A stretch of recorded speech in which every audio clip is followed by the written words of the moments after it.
Hello and welcome to another episode of working on this shit box. So in today's one I'm going to be trying to mould this arch, or at least the bottom of this arch, to match that bumper that we've already, that bumper started off as a run-free bumper and is now a GM bumper, as in that's been fully cut, fillered, fiberglassed. That's now a one-off bumper. There is no other bumper like that bumper. What I'm going to do in this one, again slightly differently, instead of speeding up all of the work I'm doing, just to sort of, because I've been trying to, I'd like to try, I've been trying to keep the videos as short as possible. Clearly that's not been working because they've been coming out like 15 to 17, maybe I think one of them was like 19 minutes long. So I'm going to keep that sort of time frame, the sort of couple of teeny minutes time frame. So I'm going to slow some of it down. Granted, a lot of it's been taken up by me doing this shit. I'm going to try to slow it down for people who, like myself, are amateurs, but more for people who, they've got the theory on how to do it, but can't think of how to put it into practice. So, like myself, this car started off 2 years ago. What I thought was going to be an easy project, slap a couple of over fenders on it, cut some original metal away, job done, is not turned out that way. Because as people know that have bought these specific N3 kits, or even the N2, I can't quote on the N2 kits, but these N3 kits, they're shit.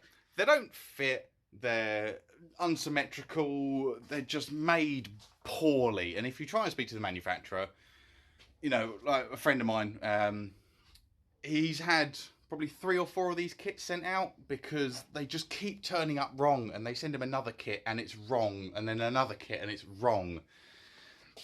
So, he commented on my last video to say that he's going to have to start doing what's happened here, just because his don't match either. So what I'm going to do is, for people that want to build these, or are thinking about building these, this is going to be a purely, not so much a don't do it, because I don't like to do that to people.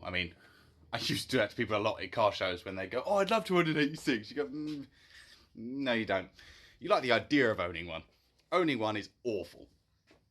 So what I'm going to do is I'm going to slow down some of the work just to show you sort of the in-depth of how to do it the amateur way. Okay, yes, there are professionals out there who will do it in minutes and not use anything that I'm using, but, I'm an amateur. I'm working in a garage.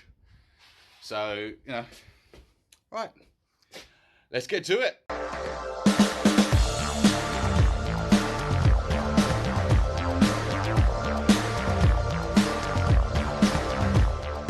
Right, so the first job is going to be to cut this lip off here, because that shape there is so far off of that bumper that it's all got to be remade anyway. So hopefully, if I can cut this lip off, which will leave at least some of the flat surface on this face, I can, once that's done, I'm going to mask up the bumper. I'll show you that in a second. Mask that up, and then we can start, building up a template of this lip. And then once the lip's on, then we can start building the face up. So right, let's go.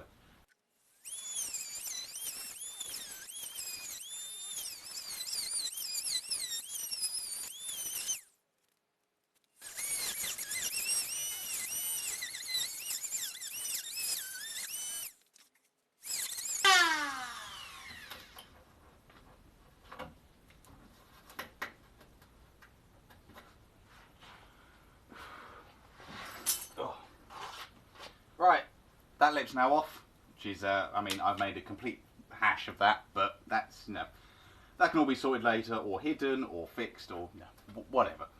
So, right, we'll move over to the bumper, mask that up, use the products that we need to use, and then, yeah, slide the bumper in. Should be good to start fiberglassing. Right, as you can see, got the bumper off. I've already put one line of tape on here, mainly to see how it would stick, because usually I'd use gaffer tape, because nice smooth surface fiberglass doesn't stick to it. But the trouble with gaffer tape is, once you get it hot, which obviously fiberglass resin is an exothermic reaction, it leaves the sticky shit all over all over what you're doing. So even if you use god awful gaffer tape like this stuff, you'll still be left with sticky residue, which is just, rather than saving aggro, I'd rather use this stuff. Plus this stuff, called clear repair tape, is specifically designed for this purpose, to get, you know, into all these grooves, because I think you can see on the video that, you know, it follows the bumper quite nicely, because I want all of these lines in the lip. So we've got a pair of scissors as well, just for cutting tape. Scraper. Here we go. Got a scraper. I mean, you could use anything. You could use bank card, you know, loyalty card, whatever you want. But yeah, it's what I've got to hand, so the scraper will work. So we're just going to stick that on there. And what you want to do is, if you're doing this, is you want to overlap it. So just to be safe, I'll show you in a second. But you want to just overlap the tape. Keep it semi-loose on the roll.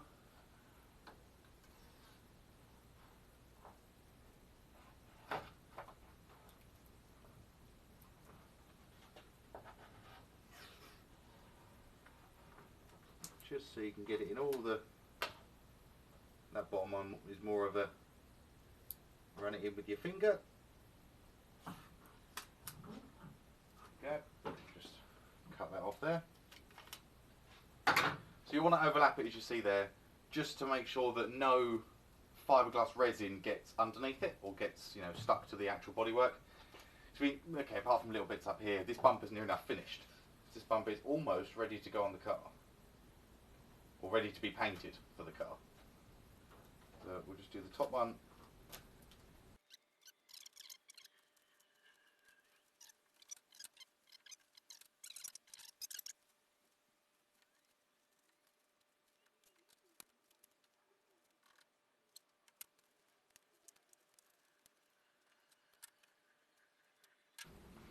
There you go, right. There we go, right. As that's all masked up, you know, this is the area that I'm going to be moulding per se. As much as I said, you know, try not to use gaffer tape. It will work just as an edging. You know, it doesn't have to be precise. It can just sit there, just to make sure it doesn't get in, just to make sure the fiberglass doesn't get anywhere it shouldn't.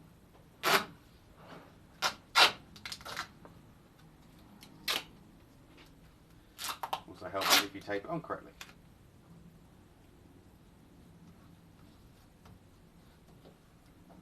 There you go, something like that. So, you know, just to keep an extra larger edge on the outside, and I'll do one on the inside as well, just to be safe. Just to make sure that the fiberglass resin doesn't, you know, attack the bumper, or get anywhere it shouldn't be. Because I did that on the front and it didn't turn out perfect. Right, let's get the bumper in.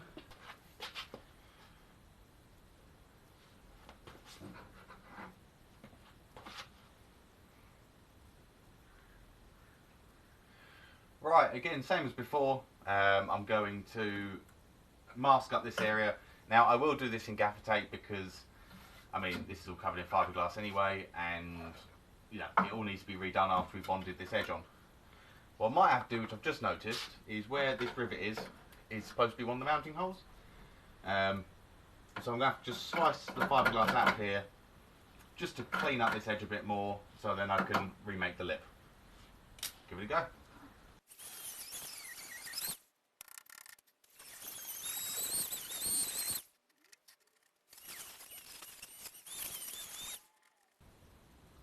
Right, let's get the bumper in.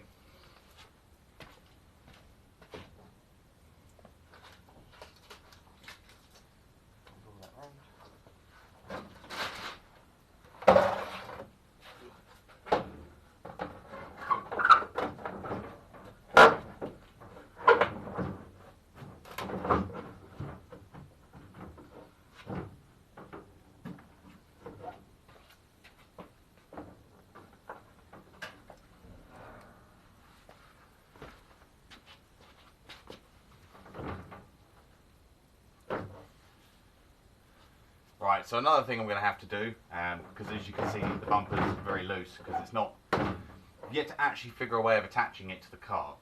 So what I'm going to have to do is just do my best to tape that up there where it needs to be, so then, you know, the lip will line up with the bumper.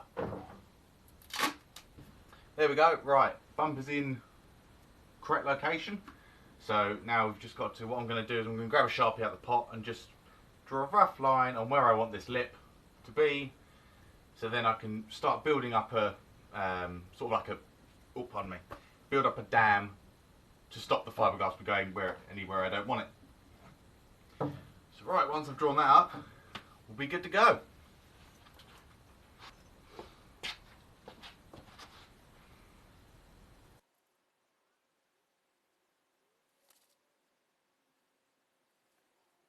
Right, I've got,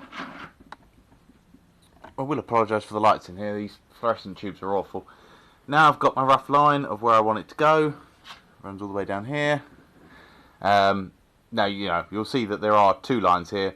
I'm going to stick to the outside one because that might be, or should be, saying might, should be, too far out for the lip. But, you know, if you've done sort of any work at all, or at least any cutting work, you'll know that. Just get this lined up again. Something like that. You know that it's better to have too much and cut away than have too little and need to add stuff. So right, now I've just got to make up a dam to match this line. Tape it all up, tape it on, then we can start fiberglassing. Right, so now we've got the fiberglass mix, or the resin mixed up. I decided not to make a border for this because I just couldn't be bothered to piss around. So what we're going to do is we'll lay a nice reasonable layer of the resin on there.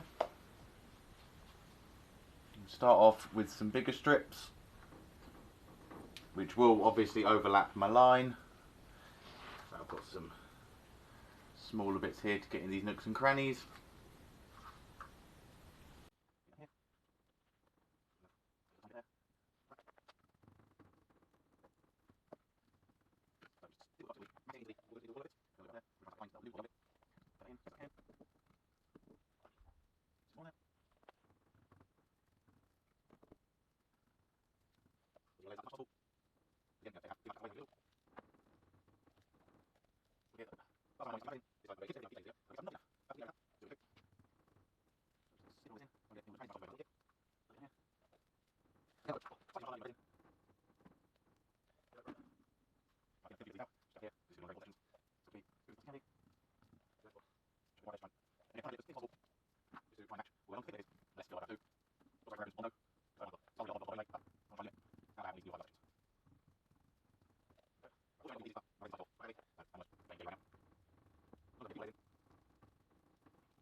There we go, it's a nice thick amount of fiberglass on there running up this edge. As you can see, I've completely covered over my line, so that, oh, you know, once all that's gone off, I mean, hopefully there's enough up here. Once all that's gone off, I can, you know, peel it off the car, see if it's enough.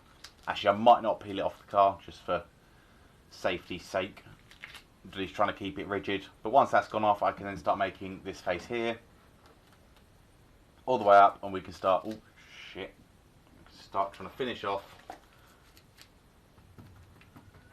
rebuilding this kit.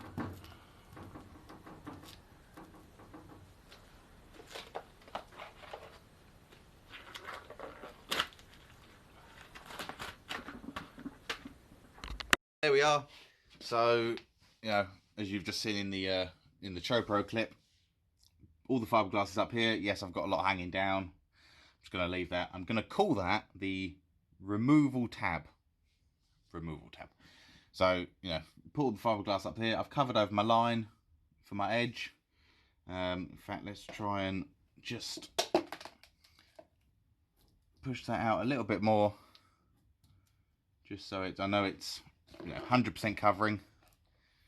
Should have put my gloves back on. So yeah, we'll let that dry. You know, I'll probably make this the end of this video at least, because, you know, lovely bank holiday weekend.